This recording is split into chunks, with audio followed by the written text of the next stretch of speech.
The delivery mystery Captain Marcus Rivera had seen plenty of strange things during his 15 years, commanding the deep space mining station Horizon's Edge, but nothing quite like this. Every morning for the past 2 weeks, he'd found something, waiting outside his quarters, not just any something advanced technology that shouldn't exist. The first gift had been a small crystalline cube that hummed with unknown energy. His chief engineer, Tobias Kane, had spent hours trying to decode its purpose before discovering it could purify water. At the molecular level, the second was a metallic sphere that generated breathable atmosphere when activated. Then came the medical scanner that could diagnose illnesses before symptoms appeared. "Sir, we've got another one," announced Lieutenant Zoe Walsh, her voice crackling through the comm system. Marcus sighed and made his way to the observation deck where his crew had gathered. Outside the station's main viewport, a sleek object drifted in the void, a data pad of some kind, glowing with soft blue light. "How did it get there?" Marcus asked, studying the object through the reinforced glass. "No idea, Captain," replied Tobias, his weathered face creased with concern. "No ships on our sensors, no energy signatures. It just appeared, like all the others." Marcus had been a soldier before becoming a station commander. He'd fought in the Outer Colony Wars, survived 3 different alien first contacts, and learned to trust his instincts. Those instincts were screaming that something big was coming. "Bring it aboard," he ordered, but full quarantine protocols. The data pad revealed star charts not of human space, but of regions beyond their current exploration limits. More importantly, it contained a message in perfect English: "Your species shows promise. Prepare for evaluation." That night, Marcus couldn't sleep. He stood in his quarters, staring out at the stars, when something caught his eye. A ship, massive and elegant, materialized from what looked like empty space. It was unlike anything in human records, organic curves blended with crystalline structures, pulsing with the same blue light as the gifts. The communication array crackled to life. A voice, neither male nor female, spoke with an accent that seemed to shift between familiar and utterly alien. "Captain Rivera of the Terran Mining Consortium. We are the Vorthic Collective. Your species has been observed. These gifts are but a fraction of what we offer, however. Gifts come with expectations." Marcus activated the ship-wide comm. "All hands to battle stations. This is not a drill. We do not come as conquerors," the voice continued. "We come as evaluators. Your species has shown remarkable adaptability and ingenuity. But can you prove worthy of advancement? Can you show us the strength that legends speak of?" The ship's hull shimmered, and suddenly dozens of similar vessels appeared around the station. Marcus realized they weren't just being evaluated, they were being tested. And somehow, he knew this was only the beginning. The test begins. Vorthic ships maintained their positions round Horizon's Edge, like silent sentinels. Marcus had ordered his small fleet of mining vessels to form a defensive perimeter, but everyone knew they were outgunned. The station's crew of 300 souls looked to him for answers he didn't have. "Captain," Tobias reported from the engineering deck, "I've been analyzing the energy signatures from their ships. The technology is at least 1,000 years ahead of ours, maybe more." Marcus nodded grimly. "What about the gifts they left us?" "That's the interesting part," Zoe chimed in from the tactical station. "The water purifier, the atmosphere generator, the medical scanner, they're all based on the same fundamental principles as their ship technology. Like they were giving us homework before the real test." Before Marcus could respond, the main view screen activated. The alien who appeared wasn't what he'd expected. Tall and graceful, with silver skin that seemed to shift like liquid metal. The being had large eyes that held an ancient intelligence. When it spoke, its voice carried the weight of millennia. "I am Nexus Prime of the Vorthic Collective. Your species calls itself human. Yes, we have watched your kind for some time. You fight, you adapt, you survive against impossible odds. But survival alone is not enough for what we offer." "What exactly are you offering?" Marcus asked, keeping his voice steady despite the circumstances. "Membership in the Galactic Council, access to technologies that will advance your species by thousands of years, the knowledge to travel between stars as easily as you breathe. But first, you must prove you deserve such gifts." The view screen shifted to show a tactical display. Red dots appeared throughout the system, dozens of them, moving with purpose. The Krillian horde has been expanding through this sector for months. They consume worlds, enslave populations, and leave nothing but death in their wake. Your mining station sits directly in their path. In approximately 6 hours, they will arrive. Marcus felt his blood run cold. The Krillians were nightmare-fuel species of insectoid warriors that had wiped out entire civilizations. You're asking us to fight them. We are asking you to show us what humans do. When facing impossible odds, your weapons are primitive. Your numbers few. Logic suggests you should flee. But we have studied your history, Marcus Rivera. Humans do not flee when others need protection. It was true. Marcus thought of the civilian miners, the families aboard the station, the research teams who'd never held a weapon. He thought of the colonies beyond this system that would be next if the Krillians weren't stopped. What happens if we fail? Nexus Prime's expression remained neutral. Then you join the countless species that have fallen to the horde. But if you succeed, if humanity proves worthy, you will be the first species in 1,000 years to earn immediate advancement to the Galactic Council. The transmission ended, leaving Marcus staring at the tactical display. 6 hours to prepare for a battle they couldn't win with conventional tactics. But as he looked around at his crew, he saw something that made him smile grimly. They weren't backing down. They were already working, planning, preparing. Tobias, he called out, start tearing apart those gifts. If they're based on Vorthok technology, maybe we can reverse engineer something useful. Zoe, get me every ship captain in the system. If we're going to make our stand, we're going to need everyone. As his crew scattered to their tasks, Marcus allowed himself one moment of doubt. Then he pushed it aside. Humanity had survived ice ages, plagues, wars, and first contact with a dozen alien species. They'd survived because when things got impossible, humans got creative. The Krillians were about to learn that lesson the hard way. Human ingenuity unleashed. The next few hours transformed Horizon's Edge from a mining station into a fortress of human determination. Marcus watched as his people worked with the focused intensity that had carried humanity to the stars. They had taken the Vorthok gifts and done something their benefactors probably hadn't expected. They'd weaponized them. Captain, you need to see this, Tobias called out, his voice filled with exhausted excitement. The chief engineer had been working non-stop since the ultimatum, his hands stained with coolant and his eyes bright with discovery. Marcus followed him to the main engineering bay, where the gifts had been completely disassembled and rebuilt. The water purifier had been modified into a plasma cannon capable of stripping electrons from matter. The atmosphere generator had become a shield projector that could deflect energy weapons. The medical scanner had been turned into a targeting system that could predict enemy movement patterns. How did you figure this out so fast? Marcus asked, genuinely amazed. That's just it, sir, Tobias replied, wiping his hands on a rag. We didn't figure it out. We just did what humans do. We took something apart and put it back together differently. The Vorthok technology responds to intention, to will. It's like it wants to be used creatively. Zoe's voice crackled over the comm system. Captain, we've got movement on the outer perimeter. The Krillians are early. Marcus rushed to the command center, where the main display showed the nightmare approaching. Krillian ships were massive, angular things that looked more like weaponized asteroids than spacecraft. They moved in perfect formation, their hulls scarred from countless battles. 47 vessels, Zoe reported, each one capable of cracking a planet's surface. And us? Marcus asked. 14 mining ships, to patrol vessels, and whatever we've cobbled together from the station's systems. Marcus activated the fleet-wide communication channel. All ships, this is Captain Rivera. I know what you're thinking. The odds are impossible. Any sane person would run.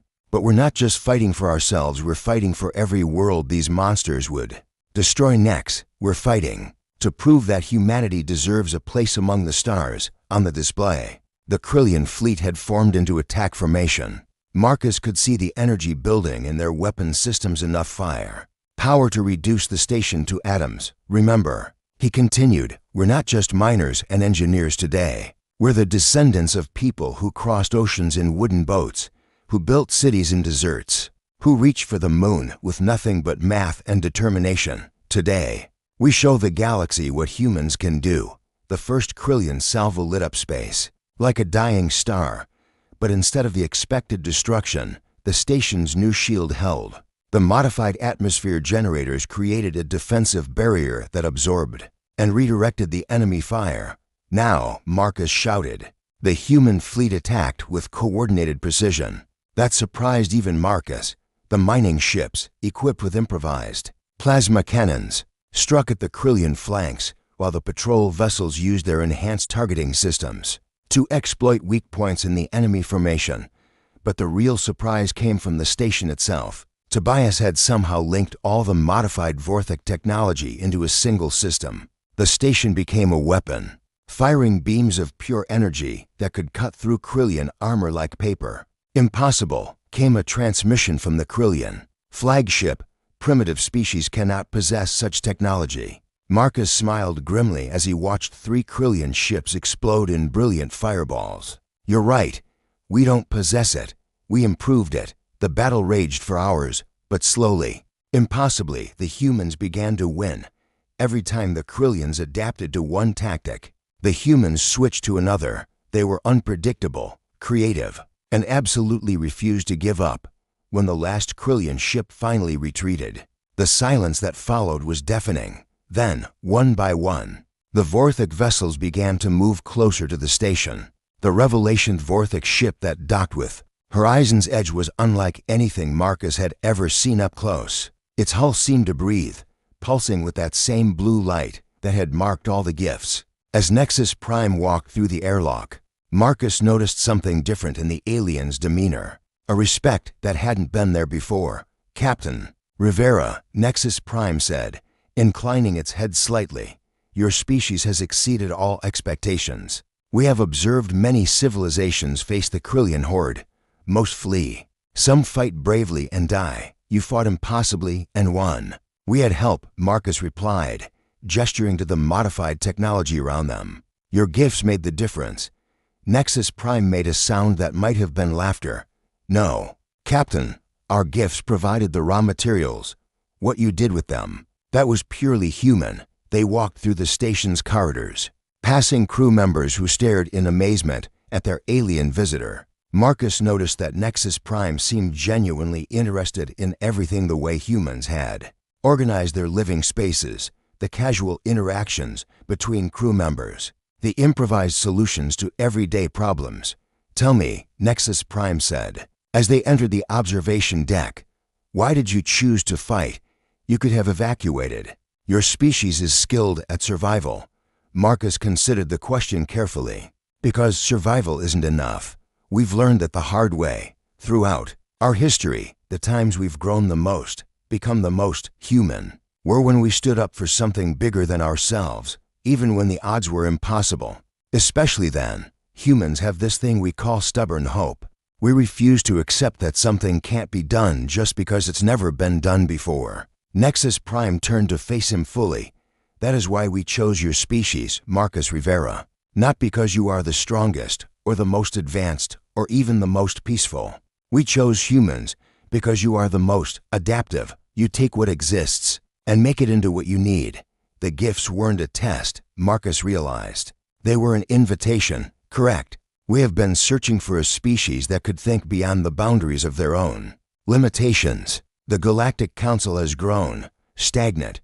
We follow ancient protocols, use proven methods, maintain established orders, but the galaxy is changing, and we need fresh perspectives." The view screen activated, showing a star map that stretched across the entire known galaxy. Hundreds of systems were marked with different colors, some blue like the Vorthok, others red like the Krillians, still others in shades Marcus didn't recognize. Each color represents a different member species of the Galactic Council. Nexus Prime explained, "For millennia, we have maintained peace through careful balance, but new threats are emerging. The Krillians are only the beginning." Marcus studied the map, his mind racing. "You're asking us to join a war. We are asking you to help us prevent one. The old ways are failing. We need species that can think creatively, that can take disparate elements and create something new. We need humans. What exactly are you offering? Nexus Prime gestured, and the star map zoomed in on human space. Immediate advancement to full council membership, access to all council technologies and knowledge, the right to establish colonies in any unclaimed system, and perhaps most importantly, the responsibility to help guide galactic civilization into a new era. Marcus felt the weight of the decision. This wasn't just about him or his crew, this was about the entire future of humanity. There's something else, Nexus Prime continued. The gifts we left you were not just technology. They were seeds. Every human who interacted with them, who worked to understand and modify them, has been enhanced. Your species' natural adaptability has been awakened at a genetic level. Enhanced how? You will learn faster, adapt quicker, and most importantly, you will be able to interface directly with Council technology. Humanity will not just join the Galactic Council, you will help reshape it. Marcus looked out at the stars, thinking of all the worlds out there, all the species that might benefit from human ingenuity and determination. What do you need from us? The birth of an empire 3 months after the Krillian battle. Marcus stood on the bridge of the UES Prometheus, humanity's first true starship built with Vorthic-enhanced technology. The vessel was a perfect fusion of human engineering and alien science, sleek, powerful, and capable of crossing the galaxy in mere weeks. Final systems check complete, Captain, reported Commander Jessica Park, who had been promoted from the mining fleet. After showing remarkable aptitude for the new technologies, all stations report ready for departure. Marcus nodded, still amazed at how quickly humanity had adapted to their new circumstances. The genetic enhancements Nexus Prime had mentioned were real. Humans everywhere were displaying increased learning abilities, enhanced problem-solving skills, and an almost intuitive understanding of advanced technology. Open a channel to Earth. Command, Marcus ordered. The view screen flickered to life, showing Admiral Thomas Chen in the newly constructed Strategic Command Center in Geneva. Behind him, Marcus could see the bustling activity of humanity's first truly interstellar government taking shape. Prometheus, this is Earth Command. You have authorization to proceed with the Centauri mission. Godspeed, Captain. Understood, Admiral. We'll establish the first Council embassy within the week. As the transmission ended, Marcus reflected on how much had changed. Humanity had gone from a single system species to a founding member of the Galactic Council's Reformation. The Terran Diplomatic Corps was already negotiating with a dozen alien species, while human engineers worked alongside Vorthic scientists to develop new technologies. Captain, called out Dr. Morgan Hayes, the ship's chief science officer. We're receiving a priority transmission from the Council chambers. The view screen showed a vast assembly hall filled with representatives from hundreds of species. At the center stood Nexus Prime, now serving as the Council's coordinator of interspecies relations. Captain Rivera, members of the Terran delegation. Nexus Prime began. We have momentous news. The Andromedan Coalition has agreed to formal peace negotiations. The Krillian Horde has requested a ceasefire, and perhaps most remarkably, 3 previously unknown species have emerged from the galactic rim, seeking Council membership. Marcus smiled. All in 3 months. That's got to be some kind of record. Indeed. And it is largely due to humanity's influence. Your species' approach to problem-solving has revolutionized our diplomatic methods. Instead of centuries-long negotiations, we are achieving breakthroughs in mere weeks. The transmission shifted to show a tactical display of the galaxy. The red markers representing hostile forces were steadily diminishing, while new blue markers appeared at an unprecedented rate. The Council has voted unanimously to establish the Terran sector. Nexus Prime continued. Humanity will be granted administrative authority over 12 systems, with the mandate to establish colonies and serve as the Council's primary rapid response force. Rapid response force, Marcus asked. When the impossible needs to be accomplished quickly, we call on humans. Your species has become our solution to the unsolvable. Later, as the Prometheus entered hyperspace toward Alpha Centauri, Marcus gathered his senior staff in the conference room. These men and women would be the foundation of humanity's first interstellar colony. In my career, Marcus began, I've seen humanity go from barely surviving first contact to leading galactic reform. We've proven that impossible is just another word for hasn't been done yet. But this is only the beginning. Commander Park leaned forward. What's next, sir? We build, we explore, we make friends with species we've never dreamed of. And when someone in this galaxy faces impossible odds, we show them what humans do best: we adapt, we improvise, and we overcome. Dr. Hayes activated a holographic display showing the Centauri system. Preliminary scans show at least 3 habitable worlds, perfect for our first colony. And the Vorthik have agreed to help us establish a proper shipyard, added Chief Engineer Williams. Within a year, we'll be producing our own starships. Marcus stood, looking out at the stars streaming past. The gifts stopped coming because we don't need them anymore. We've learned to make our own miracles, as if summoned by his words. The ship's communication array activated one final time. But this wasn't from the Council or Earth Command. This was from humanity's newest colony ship, the UES New Horizon, already en route to establish mankind's second interstellar settlement, Prometheus. This is Captain Rodriguez of the New Horizon. Just wanted to report that we've made contact with a species called the Zalani. They're peaceful, curious, and apparently fascinated by human music. Looks like we're going to have our first alien neighbors. Marcus laughed, acknowledged New Horizon. Try not to start any intergalactic dance parties until we get there.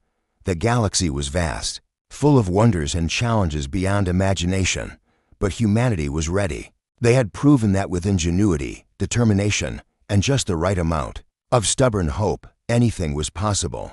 The Terran Empire hadn't been born from conquest or domination. It had been born from the simple human refusal to accept that something couldn't be done. And that, Marcus thought as he watched the stars, was the most human thing of all.